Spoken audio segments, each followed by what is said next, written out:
तर कोणत्या 7 कारखान्यांना कर्ज देण्यास नकार देण्यात आलाय आपण ग्राफिक्सच्या माध्यमातून पाहूयात। तर कोणत्या नेत्यांना धक्का बसलाय आपण पाहतोय। रावसाहेब दानवे भाजपचे ज्येष्ठ नेते, त्यांचा रामेश्वर सहकारी साखर कारखाना जालन्यामध्ये प्रस्ताव होता 106 कोटींचा। काँग्रेसमधून भाजपात प्रवेश केलेले बसवराज पाटील, श्री विठ्ठलसाई सहकारी साखर कारखाना मुरुम जिल्हा धाराशिव इथे हा साखर कारखाना होता। कर्जाचा प्रस्ताव होता 72 कोटींचा।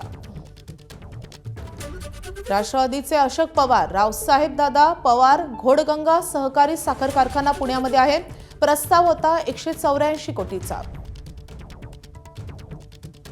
धर्मराज काडादी यांचा श्री सिद्धेश्वर सहकारी साखर कारखाना सोलापुरात आहे, प्रस्ताव होता 199 कोटींचा, ज्याला नकार मिळालाय। माननीय आमदार राहुल जगताप, राष्ट्रवादी शरदचंद्र पवार गट, कर्मयोगी कुंडलिकराव जगताप पाटील कुकडी सहकारी साखर कारखाना अहिल्यानगर, प्रस्ताव होता 49 कोटी रुपयांचा। दिवंगत अजित पवार आणि कुटुंबीय यांचा श्री छत्रपती सहकारी साखर कारखाना पुण्यामध्ये आहे, प्रस्ताव होता 361 कोटी रुपयांचा। या साखर कारखान्याला धक्का बसलाय। तर काँग्रेसमधून भाजपात प्रवेश केलेले संग्राम थोपटे, राजगड सहकारी साखर कारखाना पुणे, प्रस्ताव होता तब्बल 467 कोटी रुपयांचा।